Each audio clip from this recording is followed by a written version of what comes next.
Alfa, noticias.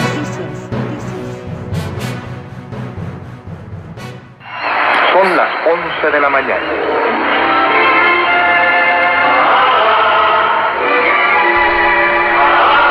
XENL. Estación Radio Recuerdo, música de siempre, Monterrey. Pero hay otras dos fantasías, que son la fantasía de la refinería de Dos Bocas, que pretende hacerla en un pantano, en donde no hay agua que pueda drenar, porque es un pantano en donde no hay salidas. En muchas docenas de kilómetros a la redonda no hay salida para los millones de litros que se requieren para que una refinería de mediano pelo pueda operar. Ya se lo dijeron, una refinería hecha con constructores internacionales y con estándares internacionales cuesta mucho más de 8,000 millones de dólares y no se puede construir en 3 años, sino cuando menos en 8 o 10. Y entonces aquí el problema que ven los inversionistas es que para cuando esa hipotética refinería que solo existe en la mente del Pejelopóstli se concluyera, que te repito, igual que te lo dije de Santa Lucía, esa refinería no se va a poder terminar, nunca se va a poder echar a andar, pero concediendo que se echara a andar, fíjate nada más lo que va a suceder, que cuando ya esté la flamante refinería refinando petróleo, ya no se va a necesitar, porque para dentro de 10 o 12 años, la gran mayoría de los automóviles que circulen en las capitales o ciudades mexicanas van a ser movidos a electricidad. ¿Sí? Le acabo de mandar a toda mi red, a todos mis conocidos, un comercial que saca la Volkswagen. ¿Y qué crees que dice la Volkswagen en su comercial? Saca un carro totalmente eléctrico, con una autonomía de 600 kilómetros, imagínate eso, con una recarga capaz de hacerse en menos de 2 horas de la pila eléctrica, con un nivel de autonomía de inteligencia informática maravillosa, y abajo dice, este es un poderoso mensaje a los empleados de Dos Bocas. Así dice el comercial. Imagínate. Mensaje para los ilusos que pretenden construir una refinería que estará lista para cuando ya no se necesite gasolina. Ya, dime en qué cabeza cabe esta solemne estupidez. Ser autosuficiente en gasolina cuando ya no se necesite. Porque la gente, haciendo cuentas, en masa se va a volcar sobre los automóviles eléctricos. Podrán costar, no sé, un 50% o hasta el doble de lo que cueste un automóvil tradicional. Pero si tú haces las cuentas mensuales y anuales de cuánto gastas en gasolina, bueno, te lo platico. Yo hace poco, el año pasado, pude obsequiarle, después de muchos años de trabajo, pude obsequiarle a mi esposa un automóvil híbrido, un BMW que sí gasta gasolina, pero cada tanque dura hasta 1,000 kilómetros contra un convencional que dura 400. Y nada más es híbrido, ni siquiera es totalmente eléctrico. Imagínate tú el ahorro que esto ha implicado para mí. Yo te estoy hablando de que mi gasto en gasolina bajó de 8, 7 mil pesos mensuales a menos de la mitad, a bastante menos de la mitad. Entonces, pues de cada letra del financiamiento que pago por este automóvil, pues no pago lo que pago, sino bastante menos por el ahorro que tengo en gasolina, en tenencia, que no pago tenencia, en verificaciones, que no se hacen verificaciones, y el mantenimiento, porque los próximos 5 años, el mantenimiento de este automóvil en las concesionarias BMW, ¿qué crees? Es gratuito. Imagínate tú las prestaciones que van a tener los autos eléctricos cuando ya no se necesite gasolina. Entonces el inversionista obviamente está pensando que para esa época, si es que llegara a ver esa gasolina, esa refinería, pues ¿para qué invierten en eso si no se va a necesitar? ¿En qué cabeza cabe? Pues solamente cabe en la cabeza de un débil mental profundo que funge como presidente de la República. Yo nunca pensé estar vivo para ver un dislate de este tamaño cósmico, que llega de aquí no al fin del mundo, sino de aquí al final del universo, que además no va a llegar nunca porque el universo sigue creciendo a la velocidad de la luz. Entonces estamos hablando de una estupidez infinita. Ese sería el vocablo correcto. Pero además hay otra cosa que solo existe en su imaginación. Y esa otra cosa que solo existe en su imaginación, pues se llama trenecito Maya. Yo te garantizo que las comunidades indígenas, sobre las cuales va a tener que pagar alrededor de 2,000 o 3,000 millones de pesos a los propietarios de los ejidos, a los que tiene que expropiar tierras, ¿sí? Aparte de que no se las pagaría al precio justo, esas comunidades indígenas no le van a permitir hacer su tren Maya, y qué gusto me va a dar que no lo pueda hacer, porque va a ser un gigantesco desperdicio. El señor Pejelopostli no está enterado de que en Europa no existe ya ningún tren, ni eléctrico, ni hay diésel, ni de ningún sistema que sea negocio. Y conste que todavía en Alemania y en Francia, en menor grado en España y en Italia, pero sobre todo en Francia, es el país de los trenes. Pues ¿qué crees? Ya no son rentables. Ninguna línea de trenes es rentable en ningún lugar de la Tierra en estos momentos. El gobierno ruso, en alianza con el gobierno chino, hablando todavía de trenes, paga enormes cantidades por mantener un artículo de museo que se llama el ferrocarril transiberiano, ¿ah? Que hasta donde me acuerdo sale de, creo que de Alemania, y llega hasta Pekín, y que estamos hablando de, no sé, 8 o 10 mil kilómetros, que son pues nada más para turistas que pagan miles de euros por subirse a un trenecito panorámico que sí debe pasar por lugares espectaculares, y a mí se me antojaría muchísimo en esta última etapa de mi vida hacer un viaje por el ferrocarril transiberiano. Pero ¿qué crees? No es negocio. Tanto China como Rusia pagan por tener su trenecito de adorno.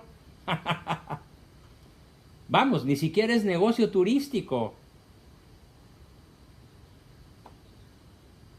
Con el tren Maya, sí, yo no sé para qué diablos tiene estas fantasías. Obviamente, solo un enfermo de esquizofrenia paranoide puede estar pensando en estos dislates de fracaso absoluto e infinito.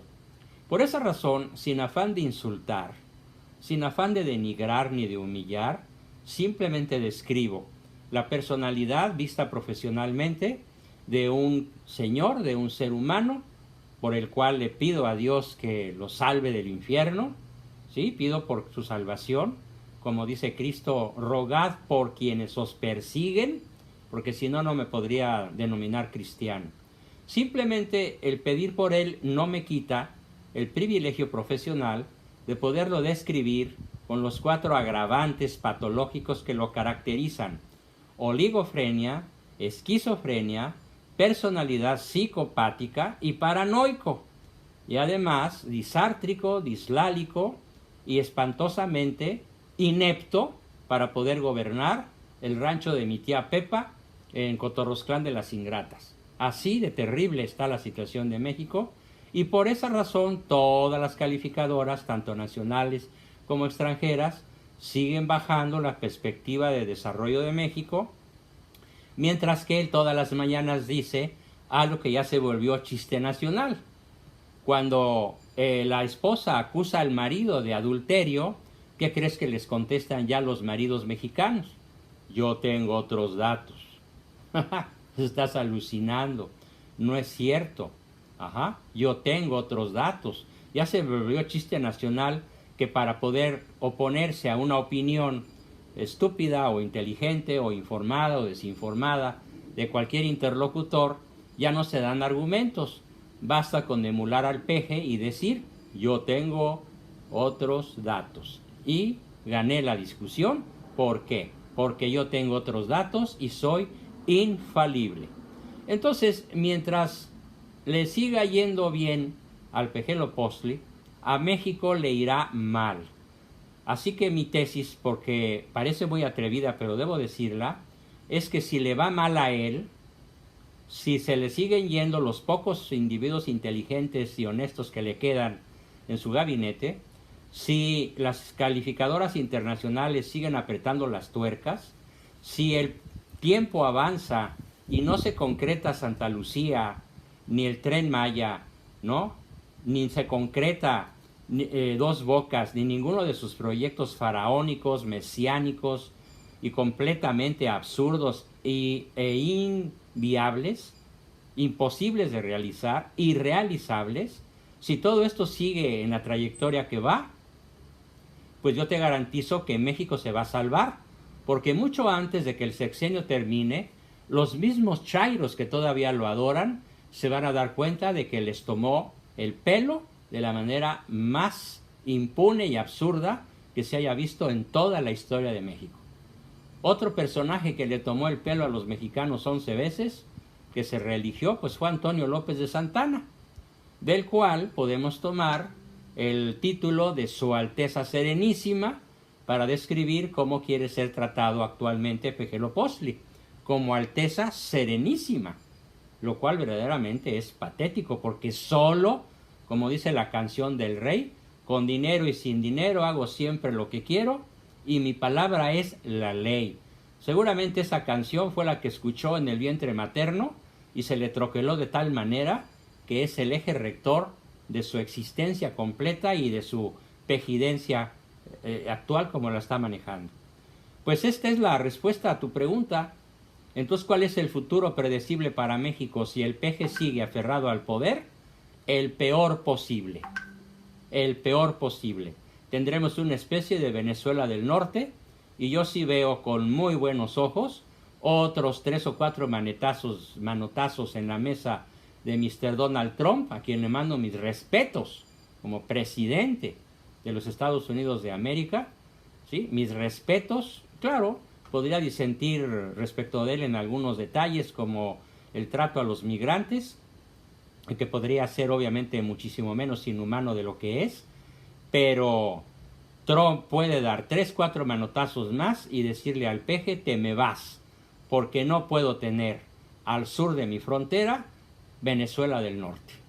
Yo le pido a Dios que esto suceda, mi querido Humberto, que un gobernante, como ya sucedió en la época de Juárez, cuando él firma el Tratado McLean-Ocampo, y son justamente los Estados Unidos del Norte los que por medio de sus voceros y de su presidente, de la Cámara Alta y de la Cámara Baja, todo el Partido Republicano norteamericano se niega a ratificar la entrega de México maniatado a los Estados Unidos, porque ¿quiénes iban a ser los beneficiados?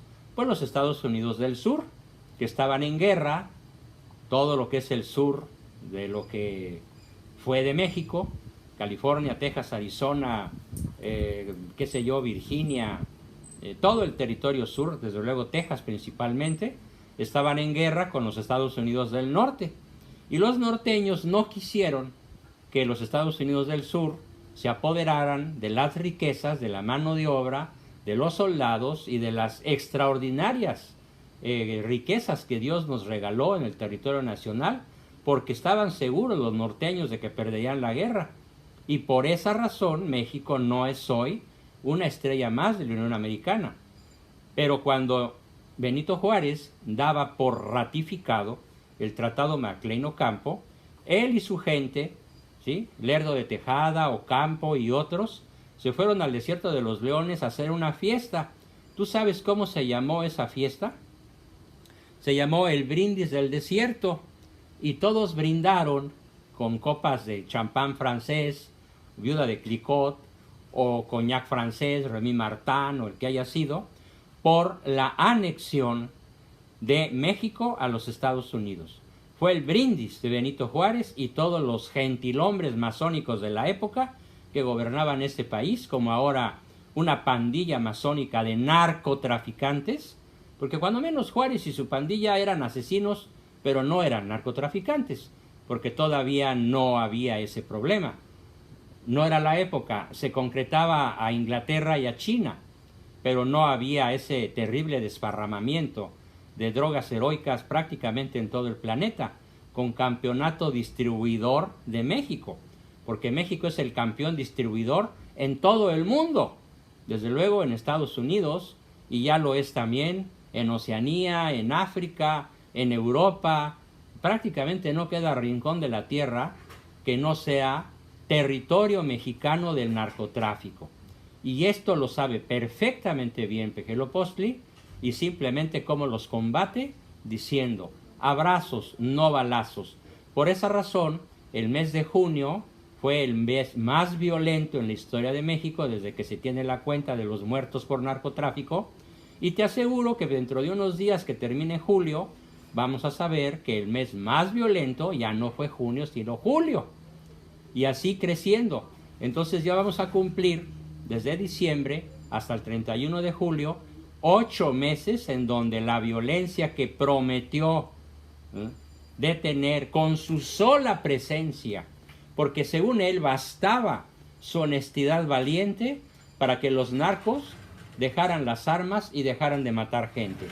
Esto se llama delirium tremens y es propio de una persona que tiene intoxicación alcohólica o intoxicación por drogas o intoxicación por una enfermedad mucho más grave que se llama esquizofrenia paranoide. Ese es Pejelopostli, y esta es la respuesta a la tragedia económica, política, familiar, abortista, narcotraficante que estamos sufriendo como nunca antes en la historia de México.